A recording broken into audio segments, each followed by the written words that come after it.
Hi, I'm Lynn Adams. I'm Justin Gross. Welcome to the 2020 Market Outlook Call. This is our first edition of Video Insight for 2020.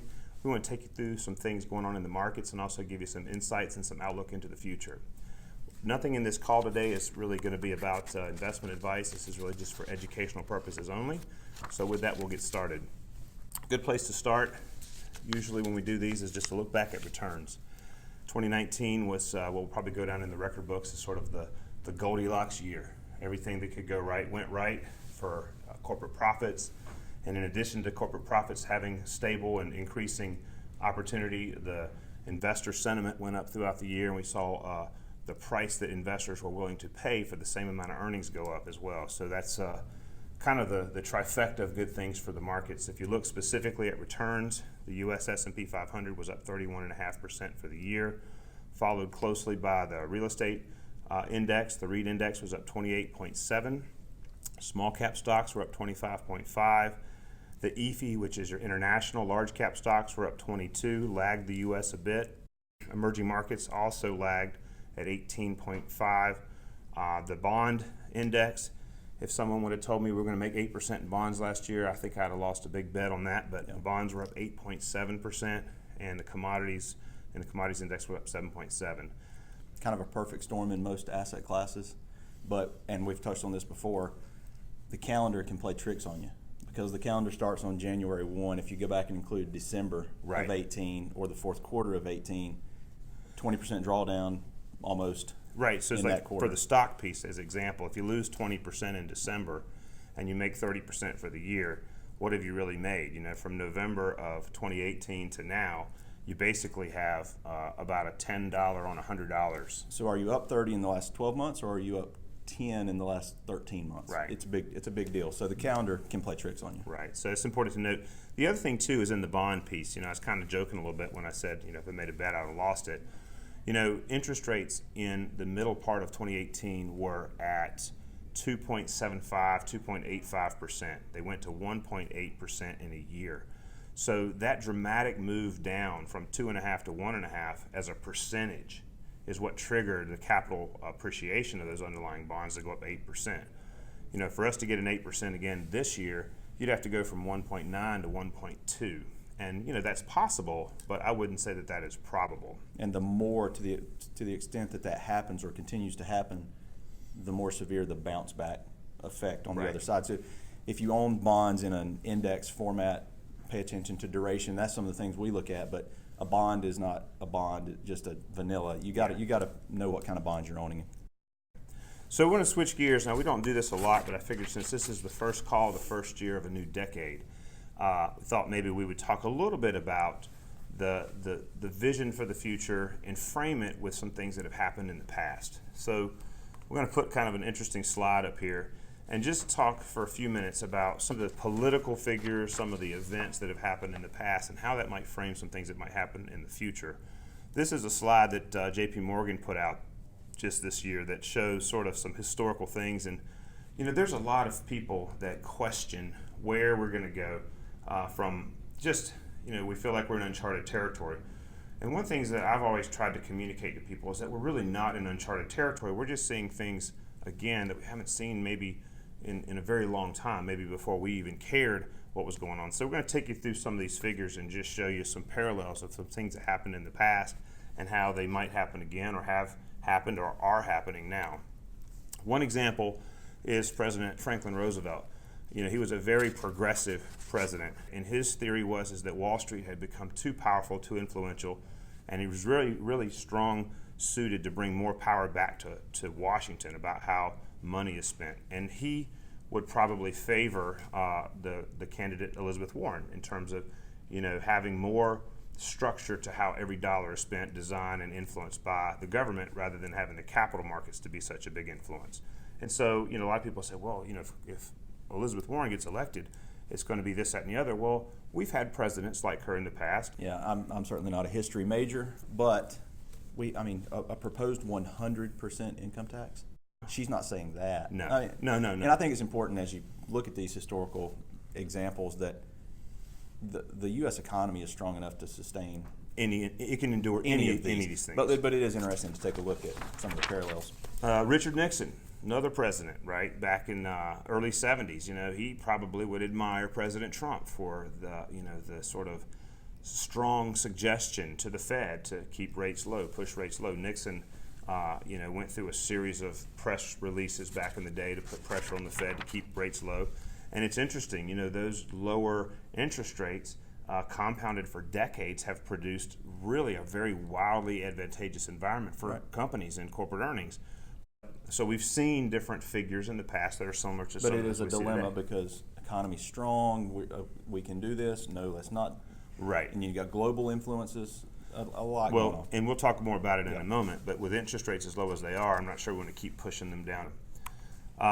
Henry VIII, just talking about maybe what's going on in Europe. So back in the 1500s, he was the one that said, hey, let's make England its own sovereign entity. And the thing with Brexit, a lot of people are worried, was that going to really destroy the European economy? Is it going to hurt? Is it going to make things worse? He would probably be very much in support of Margaret Thatcher's Brexit concept. Hey, we can do this on our own. We can be independent and hold our own economy. He was an advocate of that 400, 500 years ago. These are not things that we've seen for the first time. Now, in China, Mao Zedong is the gentleman that ruled China from 1949 until he died in 1976. He was one of the first leaders in China to say, listen, if we're really going to make a change, we have to be committed to the things to get there for a long period of time.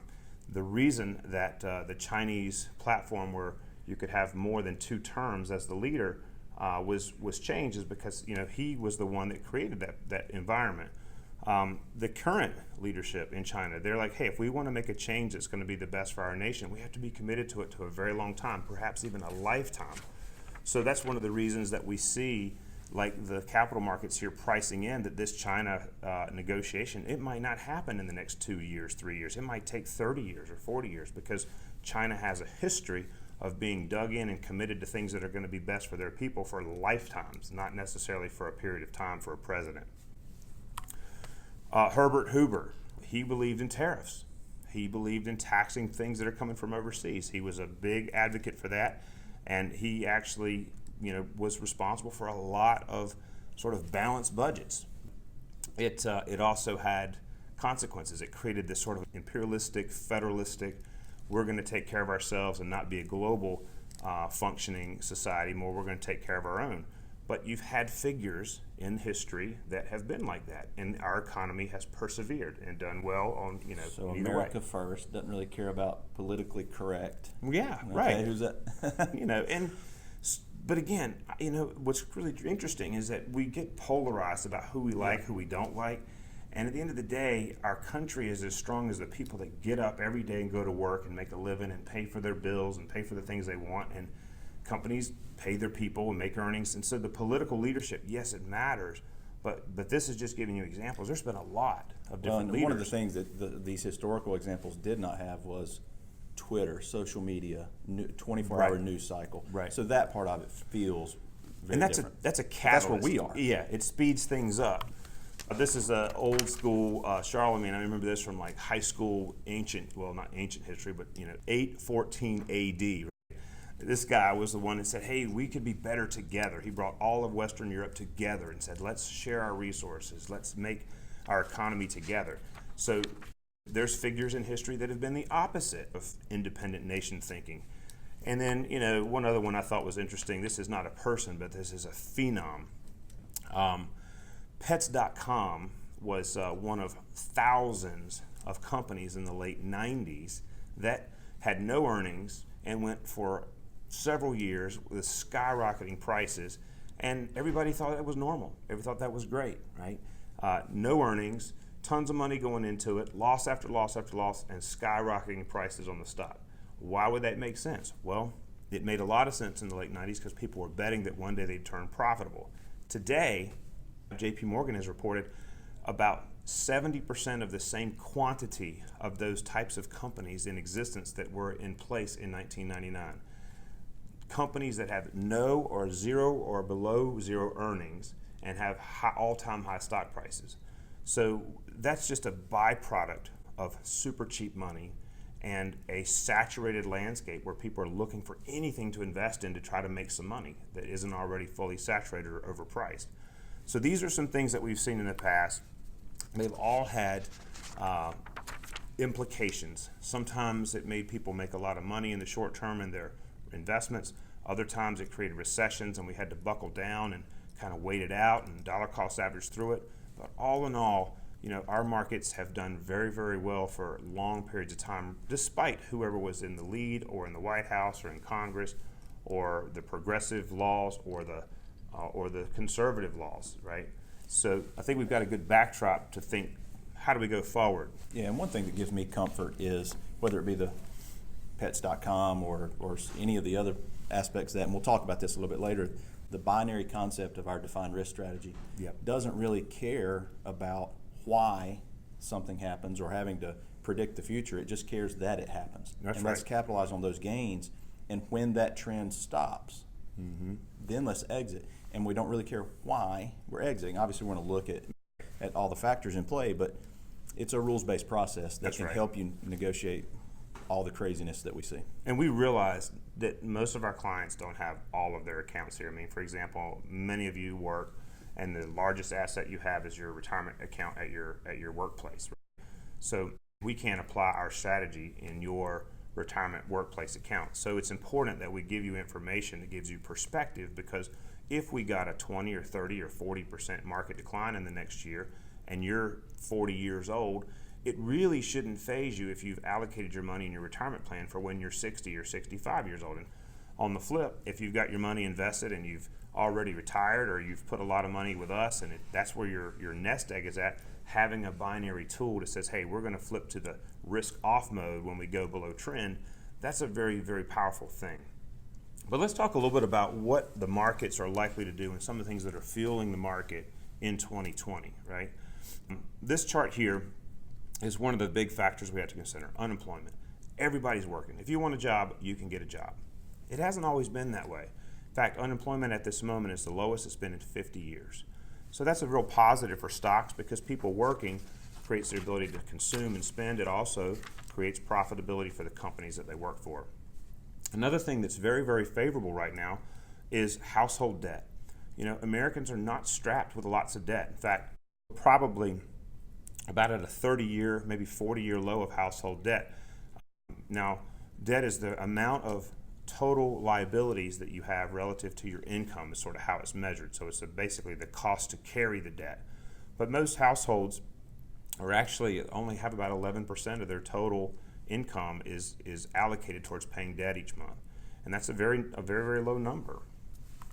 Another thing that's good for the market and looks very favorable for 2020 is that the Federal Reserve is really committed to keeping interest rates super low. I mean, the real rate of return on a government 10-year treasury right now is zero.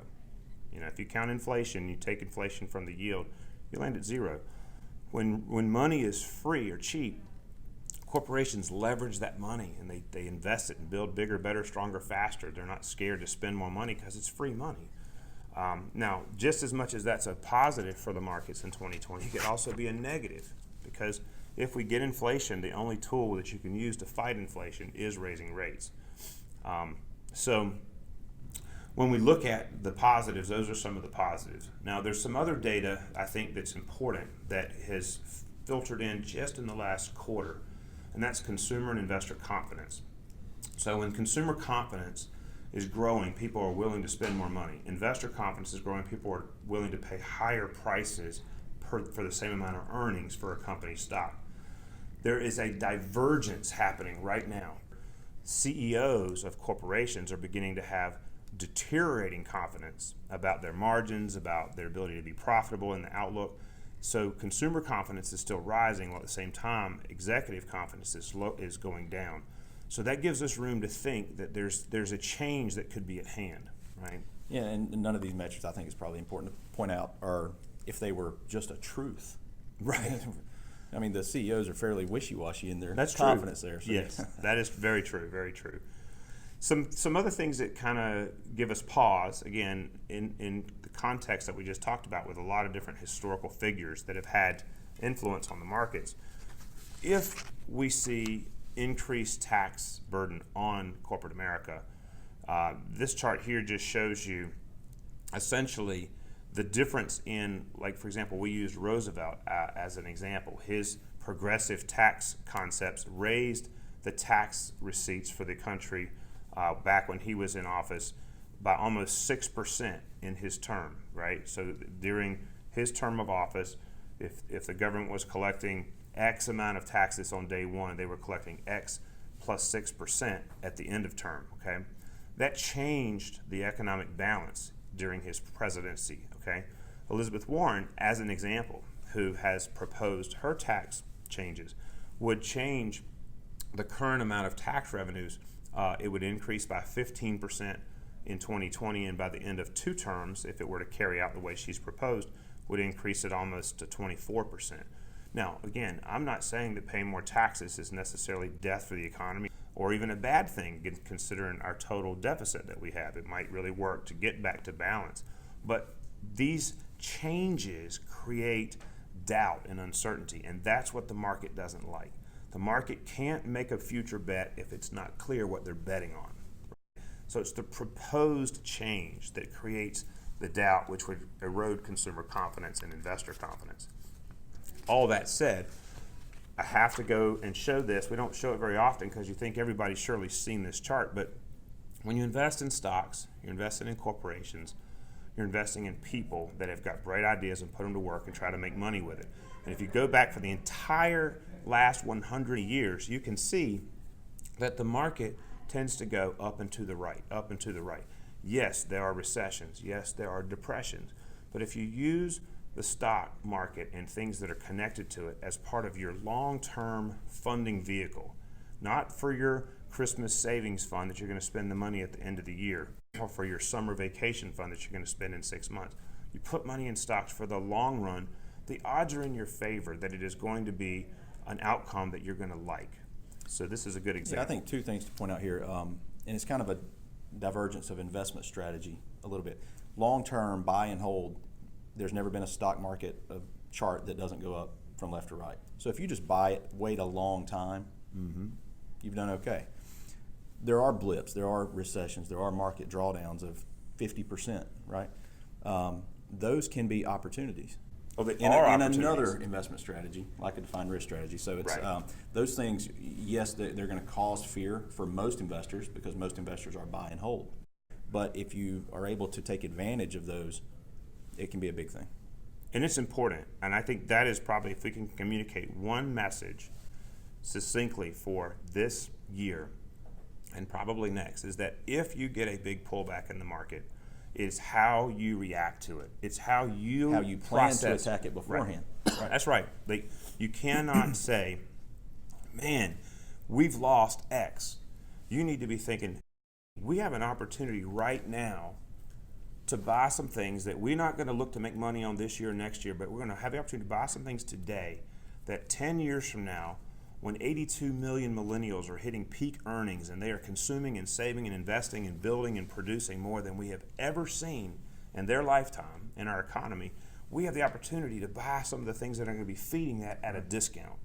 If you don't figure out how to carry that mindset in the next round of significant volatility, particularly in things that you don't have a binary investment strategy with, like things in your workplace savings plan or just investments that you might have that are just buy and hold, you might make a very grand mistake. It is, because I've seen it. I mean, we've lived through it. But have that. Don't be shocked when you see a market drawdown. Right. Have a plan to Attack it and capitalize on it, because freaking out in the middle of it's not an investment strategy. All right. So just touching on bonds here for a moment. This slide has a lot of data. Let me walk you through it, because I think all of our investors have bonds. It's a part of a diversified portfolio. It's a part of being balanced. It's healthy. But there are some challenges in the bond market. If you look on the left, the chart on the left shows you the total amount of debt that is in the world that is currently negative yielding debt. In other words, people, governments in particular, are paying people to borrow money. 13 sovereign nations around the world at the moment are paying people to borrow money. It is a stimulus to their local economy. They're trying to boost economic output. When you have negative yielding debt, we haven't seen a lot of that in history, but one thing's for sure, the reversion to the mean would be a number going north of 0. And if bond rates go up, you tend to lose money if you own the bonds. So that to us is a little bit of a red flag that there's a lot of negative yielding debt. On the right-hand side, you can actually see of all debt that's out there where it lands. So, for example, on the far right-hand side of the breakdown of global government bond by yield, the gray section, that's the governments around the world that their yield is above 1.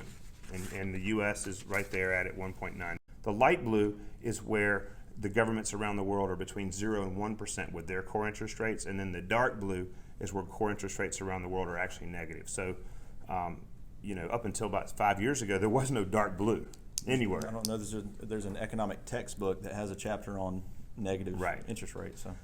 And then the bottom right chart just shows you, in the U.S., how interest rates have declined over the years. The blue line is the nominal yield, and then the gray is the real yield if you subtract inflation from it. So we're basically at 0 on the after inflation yield for our bonds. So when bond yields are at or near 0, it is hard to imagine, well, how can we make money? How could we make another 8% like we did last year?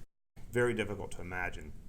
So in this year, in 2020, we're going to be looking at a lot of different things as substitutes for bonds. We can't get rid of them all, and you need them because if you have a run on the market, the flight to safety trade is into bonds. But we're very, very tactical, and you may see more activity from us on some transactions in the bond side or the bond substitute side this year. All right, so we'll wrap it up. Here's a summary. 2019 was a great year. If there's ever a Goldilocks year, we just had it. Right? We may have borrowed some of 2020's returns to get the numbers we got in 2019. So if we have a correction, it wouldn't surprise us. We just need to behave properly if that's what we get. It's difficult to see a really sustainable path here in the short term for this Goldilocks environment. Interest rates are going to have to come up. Taxes are likely to rise some. Unemployment, 50-year lows. It's likely to come, not be so rosy for so long. So there's a lot of things here that give us reason to believe that earnings will slow down and we'll see some pullbacks. And it's okay. That's fine. It's part of the process, right? Our defined risk strategy, it's binary, meaning it operates in two different lanes. When the trend of the markets is positive and moving forward, then we're invested, right? When we move below the 200-day moving average plus a trading envelope, we come out in a lot of those positions and we're on the sidelines. So we have two different risk-on, risk-off strategies. And so I think having a binary approach in an environment that has the potential to have a cycle change here could be very helpful. We think that at very least we'll have more volatility. And there could be some big things that would trigger volatility to be very substantial. I can think of a couple of things. If we had an all-out, attack from a foreign enemy, or if the impeachment process that's underway led to President Trump's inability to be reelected, and it put sort of the Republican Party scrambling. Well, what are we going to do in the last minute? There are some wild card things that could create radical uncertainty that could really shake the market. So we have to be prepared for that. And then the last thing is that we just have to keep the big picture in focus. We've given you many examples of political figures, of eras of time in the past where our economy has endured good and bad, and it's turned out fine. It's a long-standing process that ultimately American growth, capitalism, our structure of our economy, and the sort of the resolve of our working class people will continue to move our economy forward. And if we can stay out of the weeds and stay focused on our job and our goals as investors, I think everybody's going to still have a good opportunity to reach all their financial goals through these processes. Anything you want to add? We can forecast. We can give you things to think about. It all boils down to nobody knows. Nobody knows. So have a strategy that can anticipate and react to whatever you get. So. All right, so if you have any individual questions for Justin or myself or your advisor here at Adams, all you have to do is send us an email, or you can call, you can stop by. We want to help you. We're here. We appreciate the opportunity to serve you. We're going to be doing these Market Outlook calls once a quarter, and we appreciate the opportunity to work with you and your families. And with that, we'll wrap up, and Justin will go through the required disclosures. The views are those of Adams Financial Partners and should not be construed as investment advice. All information is believed to be from reliable sources. However, we make no representation to its completeness or accuracy. All economic and performance information is historical and not indicative of future results. Please consult your financial advisor for more information.